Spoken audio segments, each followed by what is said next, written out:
Good morning बच्चों, कैसे हैं आप लोग। आशा है अच्छे ही होंगे।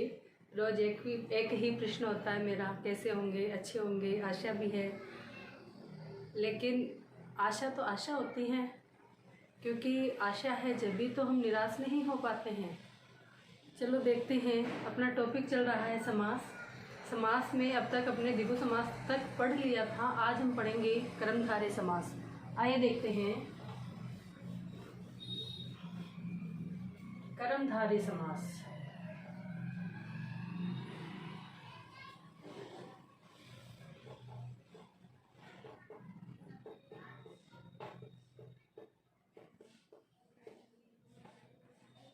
परिभाषा देखेंगे, इसकी परिभाषा है कर्मधारय समास में एक पद विशेषण होता है तो दूसरा पद विशेष्य। यह हम यहाँ से लिखेंगे, इस समास में एक पद विशेषण होता है तो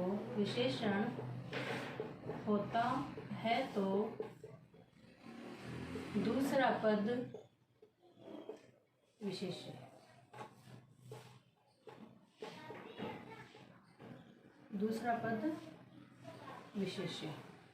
अब विशेषण और विशेष्य क्या होता है।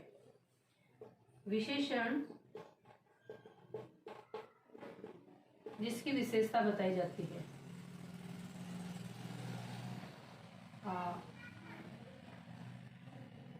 एक मिनट, एक को लिख लो, विशेष्य दोनों एक साथ लिखेंगे। ये तो हो गया जिसकी विशेषता बताई जाती है।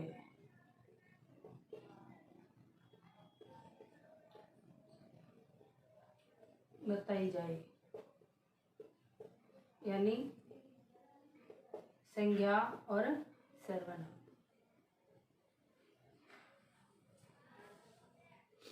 और जिससे विशेषता बताई जाए यानी किसकी बता रहे हैं, इसकी। जिससे विशेषता बताई जाए।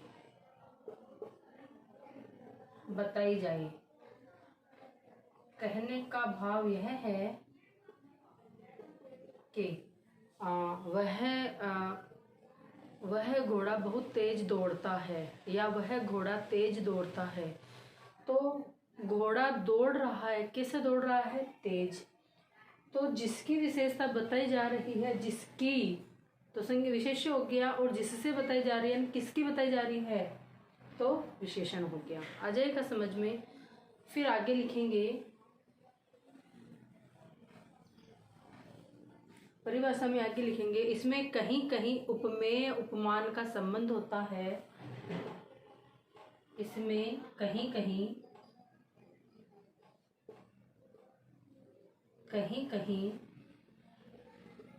उपमान उपमेय का संबंध होता है।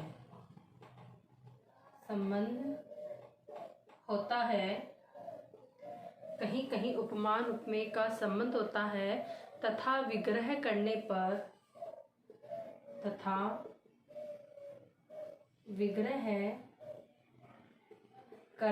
पर रूपी शब्द, सब में रूपी शब्द नहीं आएगा, अपन को पहचान करनी है। कहीं कहीं रूपी शब्द आएगा, किन्हीं किन्हीं शब्दों का समास विग्रह करने पर ही रूपी शब्द आएगा।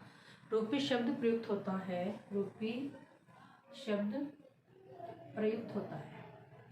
अब दो शब्द और आए हैं, अक्सर गुमराह करने वाले, चिंतित करने वाले कि ये क्या आ गए, कैसे याद करेंगे इनको। जैसे विशेषण विशेष्य होता है वैसे उपमान उपमेय होता है। अब देखो, उपमेय दो शब्द आए, एक उपमेय हो गया, एक उपमान हो गया।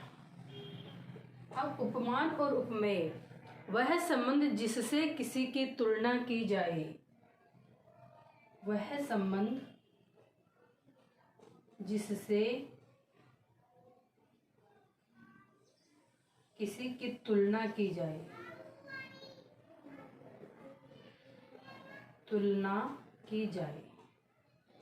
है ना। और जिससे की जाए, जिससे तुलना की जाए से,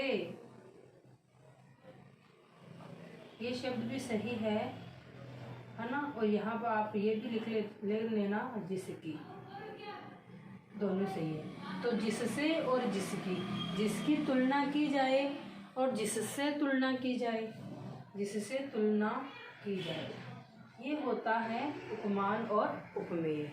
आप इनको बहुत ही साधारण से, बहुत ही ध्यानपूर्वक, बहुत ही एकाग्रचित होकर पढ़िएगा, देखिएगा, आसानी से समझ में आ जाएगा। अब देखते हैं शब्दों को।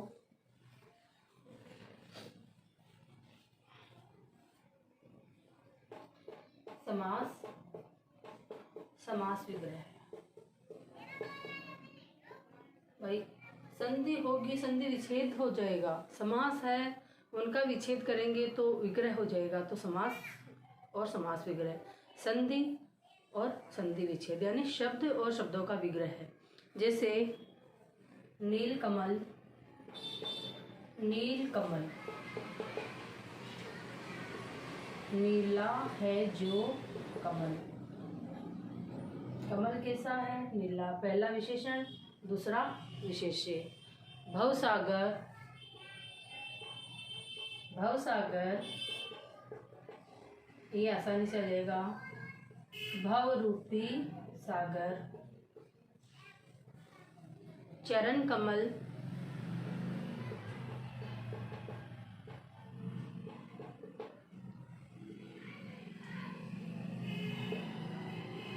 चरण रूपी कमल।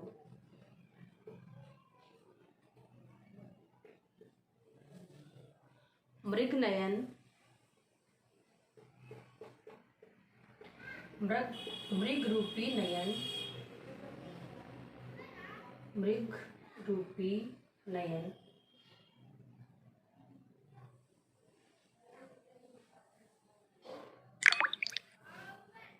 विद्याधन,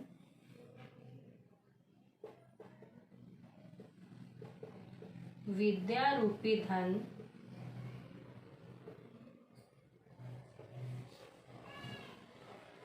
मुखचंद्र,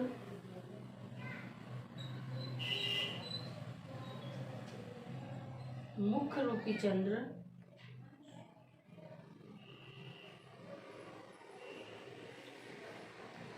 चंद्रमुख,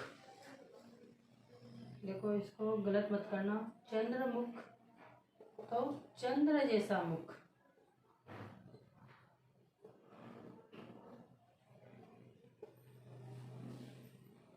घनश्याम,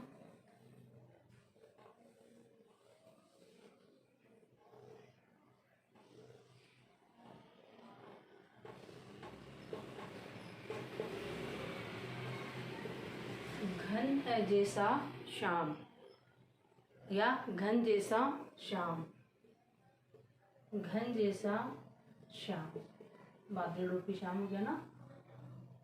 अधमरा,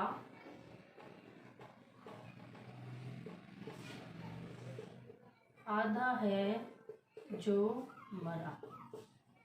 ये थे अपनी समास के टॉपिक, और आज हमने कर्मधारय समास पढ़ा है। अपनी तैयारी को आप बहुत जोरों शोरों के साथ कीजिएगा, फल अपने आप मिल जाएगा। भगवान श्री कृष्ण ने भी तो कहा है, कर्म करते जाइए, फल की इच्छा नहीं करें। आप दिन और रात मेहनत करते रहिए, मंजिल के आप बहुत ही नज़दीक हैं, आपको मंजिल अवश्य ही मिलेगी। धन्यवाद।